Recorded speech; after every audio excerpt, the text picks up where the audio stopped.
Hi everyone, তোমরা সবাই কেমন আছো? আমি আসলে ভালো নাই, মুখে প্রচণ্ড ঘা। কিন্তু তারপরেও তো মেয়ে মানুষ, কাজ তো করতেই হবে। তো আজকে আমি রান্না করেছিলাম মুসুরি ডাল আর মুগ ডাল দিয়ে মুড়িঘণ্ট মাছের মাথা দিয়ে। এটা আমি সবসময় সিম্পলভাবেই রান্না করি। জাস্ট প্রথমে আমি তেল দিয়ে নিলাম, তারপর পেঁয়াজ আর মরিচ নিয়ে নিলাম। তার সাথে প্রথমে আমি একটু লবণ দিয়ে নিয়েছিলাম, যাতে করে পেঁয়াজটা তাড়াতাড়ি হচ্ছে ভাজা হয়ে যায়, সেজন্য নরম হয়ে যায় সেজন্য। তারপরে আমি একটু পানি দিয়ে দিলাম, কারণ শুকনা মশলা যেহেতু, তো মশলাটা ভালোভাবে কষানোর জন্য আমাকে হেল্প করতেছিল আমার মা। কারণ আমি এক হাতে ভিডিও করতেছি, আরেক হাতে রান্না করতেছিলাম। তো তাকে আমি বলে দিচ্ছিলাম, সে আমাকে ইনগ্রিডিয়েন্টগুলো দিয়ে দিচ্ছিল। তো এক হাতে ভিডিও করা আবার আরেক হাতে মশলা দেওয়া আসলে পসিবল হয়ে ওঠে না। তো সেই কারণে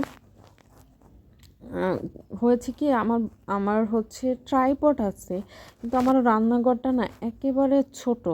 তার মধ্যে সিলিন্ডার গ্যাসে রান্না করি, যার কারণে সিলিন্ডার গ্যাসটা রাখার পরে আর কোনো ট্রাইপড বসার মতো জায়গা নেই। একেবারে ছোট্ট একটা রান্নাঘর। আসলে ফ্ল্যাটটা অনেক সুন্দর, অনেক বড়, কিন্তু রান্নাঘরটা এত ছোট বানাইছে, যার কারণে হয় না। আর সামান্য ভিডিও মেক করার জন্য বাসা চেঞ্জ করব, এটাও পসিবল না। কারণ বাসা চেঞ্জ করা অনেক ভেজাল। ফার্নিচার নিয়ে শিফট হওয়া আলাদা কোনো জায়গায়, এটা আসলে হয়ে ওঠে না। আর যেহেতু ঢাকায় আমি আমার অসুস্থ বাবা মা নিয়ে থাকি আমি, তো পসিবল হয় না যে কয়েকদিন পর পর বাসা চেঞ্জ করব। এই কারণে সব কিছু অ্যাডজাস্ট করেই নিতে হয়। তো আমার মশলাটা কষানোর পরে আমি দিয়ে দিলাম, একটু টমেটো দিয়ে দিলাম। আমার কাছে টমেটো দিয়ে, শীতের দিনে টমেটো দিয়ে তরকারি রান্নাটা খুবই মজা লাগে, আর আমি খুব টমেটোটা খাইও বেশি। আমার কাছে টমেটো দিয়ে তরকারিটা রান্না করলে আলাদা একটা স্বাদ চলে আসে, যার কারণে আমি খাই। তো কষানো হয়ে গেছে, এরপরে আমি মাছের মাথাগুলো দিয়ে দিলাম।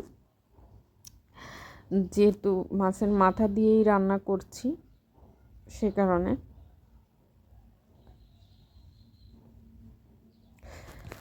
কী বলবো, আমি ভিডিওটা এডিট করতে নিয়ে আমি ভিডিওটা দেখে অবাক হয়ে গেছি। কারণ আমার ভিডিওটা আমি যেভাবে করতে চেয়েছিলাম সেভাবে হয় নাই। আর ভয়েস ওভার দিতেছি, এখন মনে হচ্ছে ভিডিওটা এরকম নষ্ট হয়ে গেল কেন। এখন আমি কি করব? আমার কাছে আর ভিডিওর কোনো ব্যাংকও নাই যে আমি ওইখান থেকে ভিডিওটা রেডি করব। তো তোমাদের এইভাবেই দেখতে হবে, কি আর করার। আমি এভরিডে ট্রাই করতেছি খুব সুন্দর করে ভিডিও করার, কিন্তু মাঝে মাঝে ছোট ছোট ক্লিপের মধ্যে এত ভুল হয়ে যায় যা আর রিকভার করার মতো না। তো তোমরা এইভাবেই দেখো, কি আর করার। তো আমি আবার বলে দিচ্ছিলাম, এই যে আমার মাছটা যেহেতু কষানো হয়ে গেছে ভালো করে, তারপর আমি ডাল দিয়ে দিছি, মুগ ডাল আর মসুরি ডাল একাই নিয়েছি। আমি দুইটা ডাল একসাথে একাই নিয়ে তারপর কষায় নিব। এখন আমাকে একটু হেল্প করতেছিল মা, যেহেতু আমি একা ভিডিও করতেছি আর সব কিছুই করতেছি। কিন্তু মাঝখান দিয়ে আমি একটা ভিডিও দেখে মনটাই খারাপ হয়ে গেছে যে এই ভিডিওটা এইভাবে নষ্ট হয়ে গেলো, ছোট একটা ক্লিপ নষ্ট হয়ে গেছে। কিছুই করার নাই, আমার যেহেতু আর ভিডিও ব্যাংক নাই, করা নাই, তো ওইটাই আমাকে অ্যাডজাস্ট করে দিতে হলো। তোমরা একটু ম্যানেজ করে নিও। আসলে আমার চ্যানেলটা আমি রান্না, আমি সবাই আমরা না এখন সবাই রান্না করতে পারি।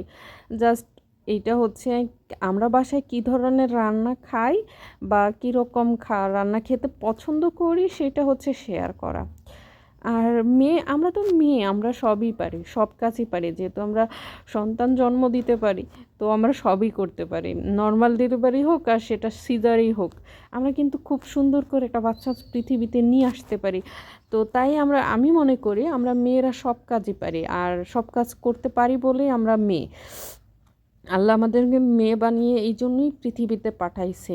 কে কি বলে না বলে সেটাতে আমাদের কিছুই যায় আসে না। আমরা মেয়ে, আমরা মায়ের জাতি, আমরা সবই পারি। Bye bye everyone.